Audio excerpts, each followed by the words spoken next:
आप देख रहे हैं अपना बिहार और आपके साथ मैं हूं विवेक। कल तक दो दोस्त थे, आज एक दूसरे के दुश्मन हैं और कल जो धुर विरोधी थे आज गलबहियां कर रहे हैं। सियासत के इसी केंद्र पर मौजूदा ताना बाना बुना जा रहा है।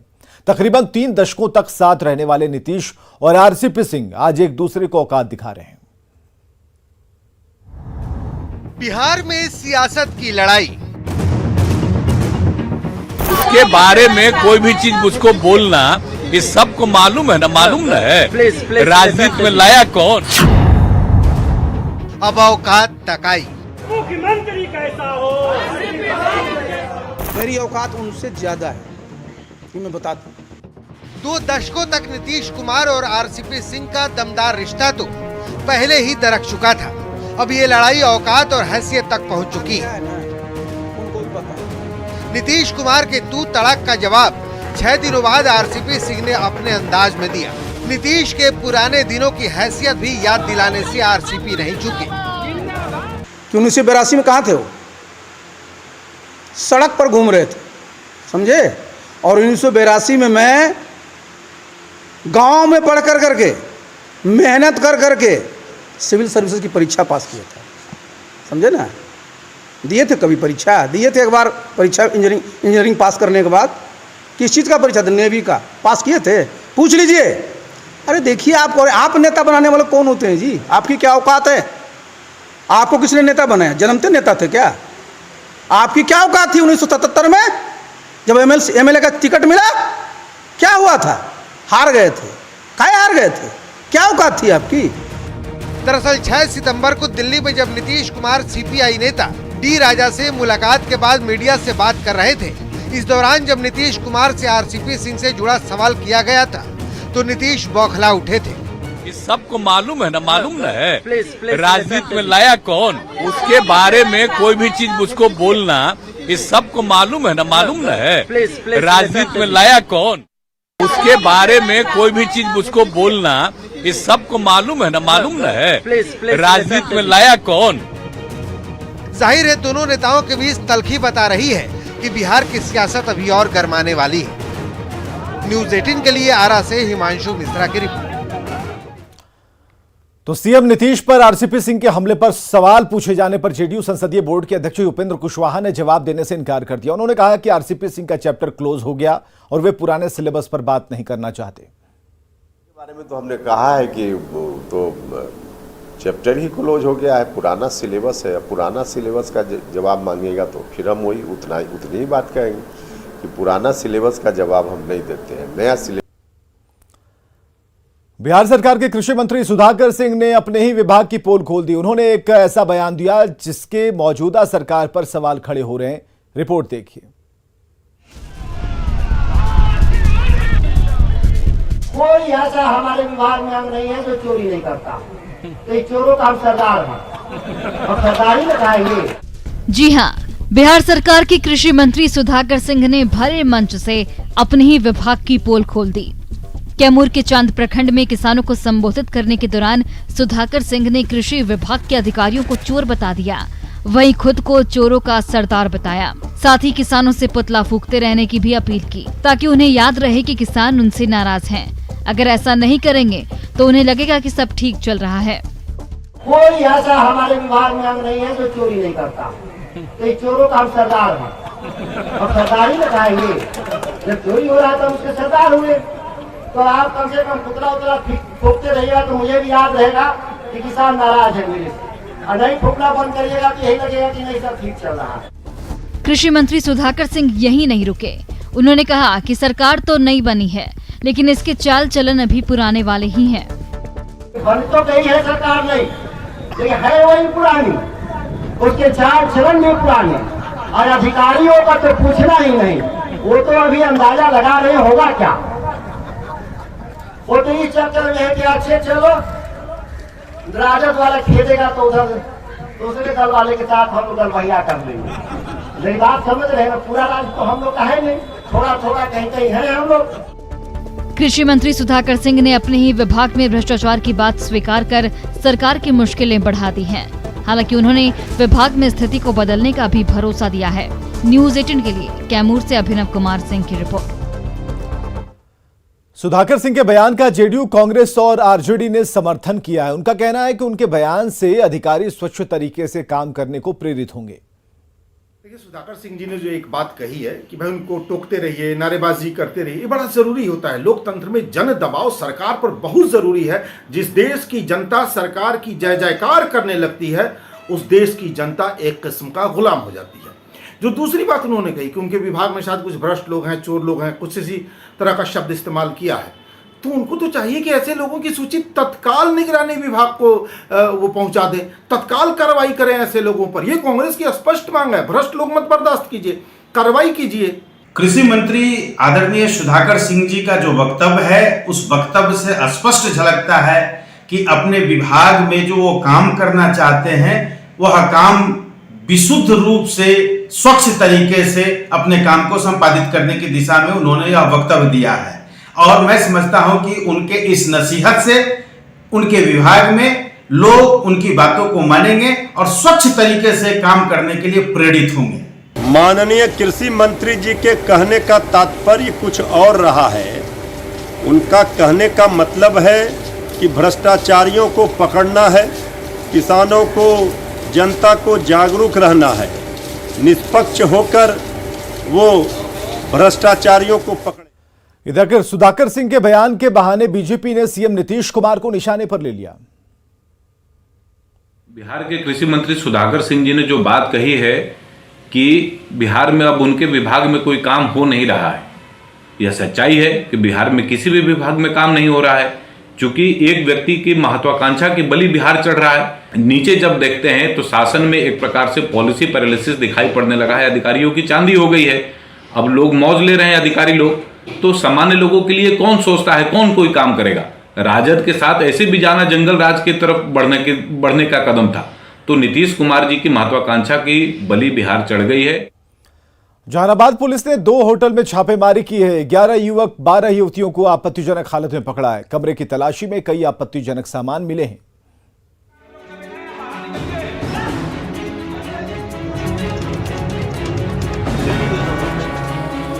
जहानाबाद के इसी शिव सत्य रेस्ट हाउस और पास के एक होटल में पुलिस ने अचानक छापेमारी की। इस छापेमारी में पुलिस ने आपत्तिजनक हालत में 11 युवक और 12 युवतियों को हिरासत में लिया है। पुलिस को लगातार ऐसी सूचना मिल रही थी कि इन होटलों में अवैध काम किए जा रहे हैं। आज अचानक पुलिस ने दबिश डाली और जो अभी तक सूचना है उसके अनुसार लगभग 25 लड़के और लड़कियों की बरामदगी हुई है, जिन्हें हिरासत में लेकर और पुलिस थाने ले गई। अभी इसे पूछताछ होगा और फिर क्या फैसला होता है ये पुलिस बताएगी। गुप्त सूचना के आधार पर पुलिस ने टीम बनाकर रेस्ट हाउस पर धावा बोला। होटल के अलग अलग कमरों की तलाशी ली गई, जहां आपत्तिजनक हालत में 11 युवक और 12 युवतियां मिली। साथ ही कई आपत्तिजनक सामान भी बरामद किया गया है। कमरों को लड़के लड़कियों के लिए उपलब्ध कराए जाने की सूचना मिली थी और हम लोग सर्चिंग द रूम्स, कुछ आपत्तिजनक सामान भी बरामद हुए हैं। तो सेक्स रैकेट अभी हम इसको नहीं बोलेंगे, अनाधिकृत तौर पर इनके द्वारा ये जो कमरे दिए जा रहे थे और लड़के लड़कियों को हम लोगों ने पकड़ा है। पुलिस के छापेमारी की भनक मिलते ही होटल संचालक फरार हो गया। वहीं पुलिस दोनों होटलों के सभी कमरे को सील कर कार्रवाई में जुट गई। न्यूज 18 के लिए जहानाबाद से राजीव रंजन विमल की रिपोर्ट। मोतिहारी में रिहायशी इलाके में सेक्स रैकेट का खुलासा हुआ, जहां से 2 पुरुष और 4 महिलाओं को आपत्तिजनक हालत में पकड़ा गया है। पुलिस को देह व्यापार की खबर मिली थी, जिसके बाद छापेमारी हुई। मकान से कई आपत्तिजनक सामान बरामद किए गए हैं। पकड़े गए लोगों से पूछताछ हो रही है और जिस मकान में सेक्स रैकेट चल रहा था वो NH 28 के किनारे है।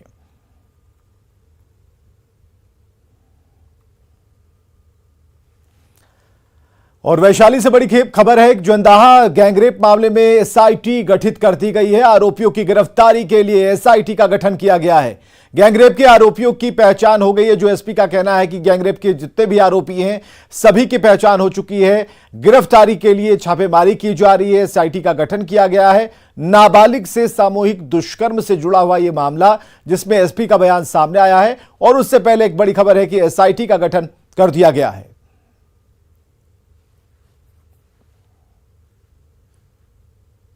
10 तारीख को दिन में पुलिस को सूचना दी गई थी। जो पीड़िता के पिता के बयान पे केस दर्ज हुआ है।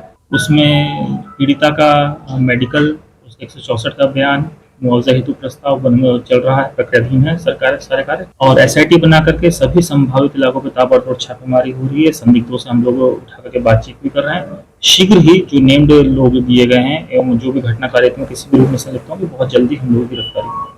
पुलिस की दबिश में क्या कुछ पता चला है, प्रफुल्ल हमें बताएंगे। प्रफुल्ल, क्या जानकारी मिल पाई है?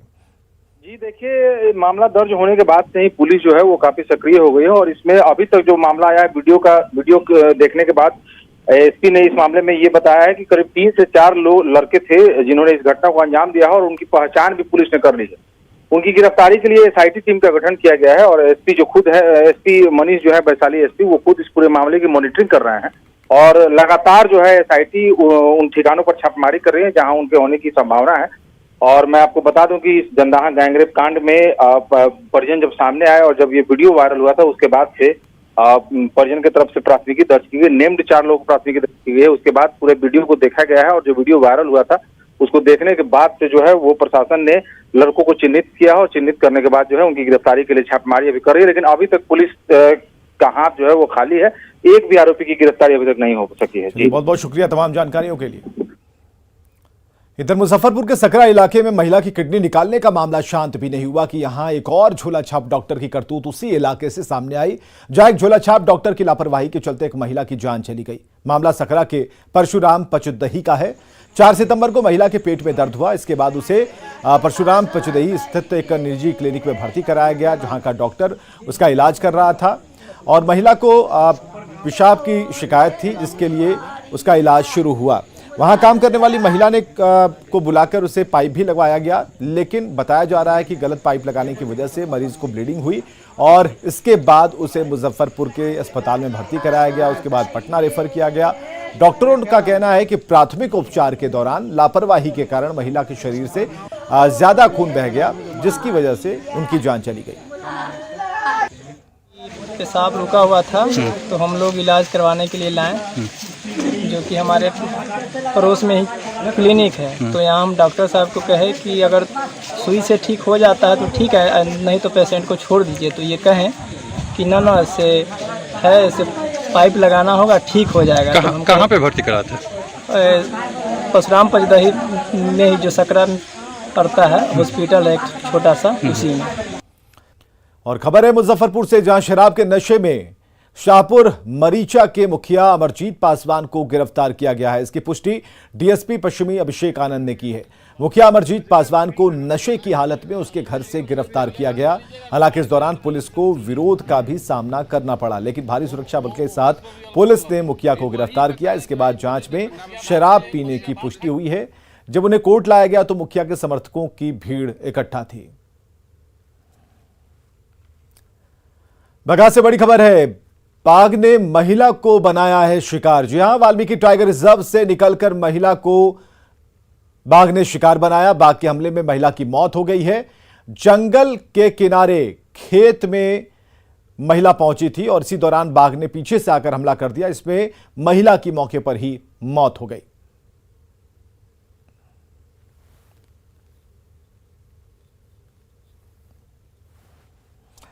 तो बघा से बड़ी खबर बता रहे हैं, जहां पर वाल्मीकि टाइगर रिजर्व से बाघ ने निकलकर एक महिला पर हमला किया और महिला के बारे में बताया जा रहा है कि जंगल से सटा हुआ जो उसका खेत था वहां पर महिला गई हुई थी और पीछे से आकर बाघ ने महिला पर हमला किया।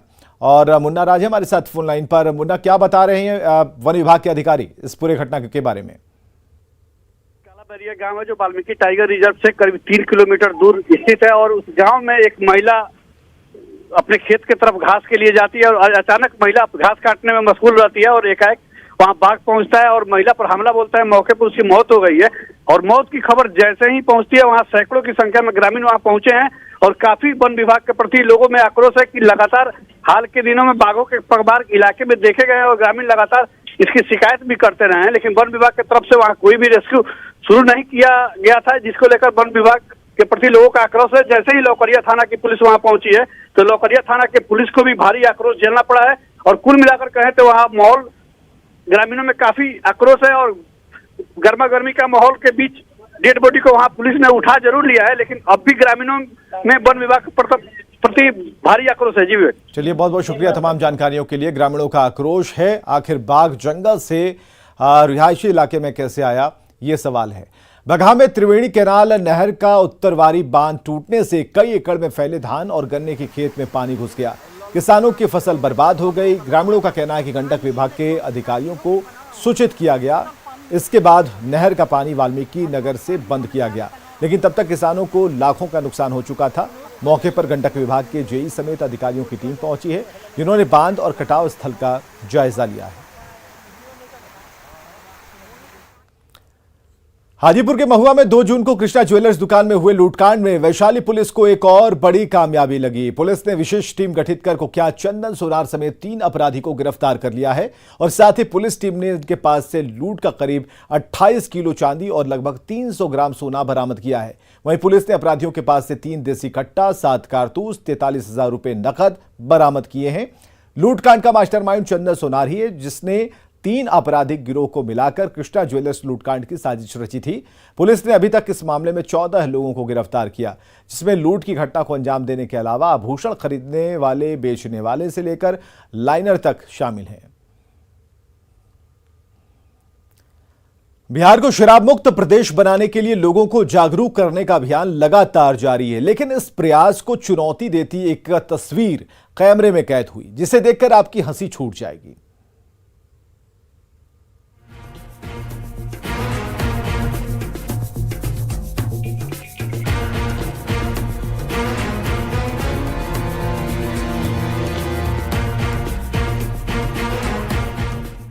शराबबंदी वाले बिहार में सिवान से आया ये वीडियो सोशल मीडिया पर बहुत तेजी से तैर रहा है। इस वीडियो में एक युवक अपने बाइक पर बड़ा सा बोर्ड लगाकर बलिया से दरौली दारू सप्लाई थोक एवं खुदरा विक्रेता लिखकर धड़ल्ले से शहर की सड़क पर घूम रहा है।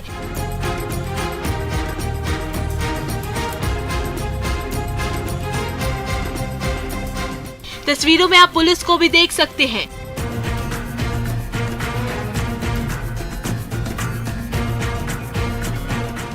थोक और खुदरा शराब की बिक्री का खुलेआम ऐलान करता ये वीडियो जिलादेई थाना क्षेत्र का बताया जा रहा है।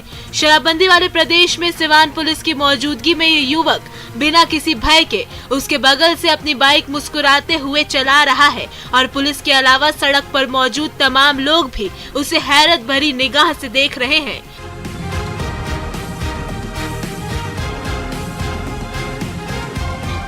लोगों के लिए ये अनोखी सवारी एक कौतूहल का विषय है, पर पुलिस के लिए कौतूहल से ज्यादा ये मामला कानून से जुड़े कर्तव्य के पालन का था। पर अफसोस कि यहाँ मौजूद पुलिस वालों ने शराब की खुलेआम मार्केटिंग कर रहे इस शख्स को रोकना मुनासिब नहीं समझा।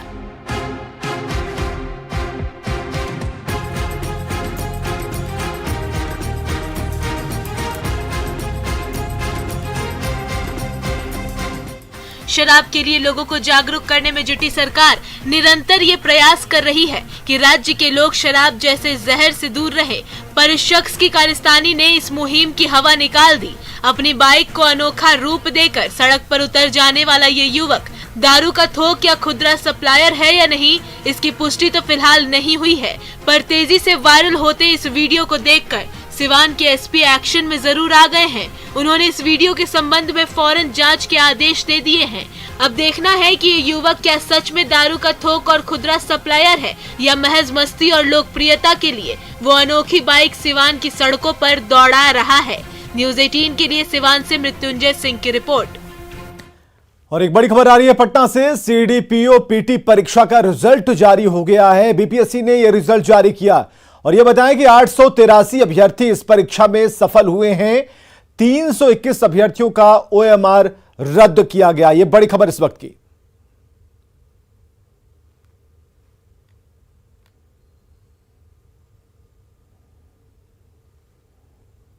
और आगे देखिए जोहार झारखंड।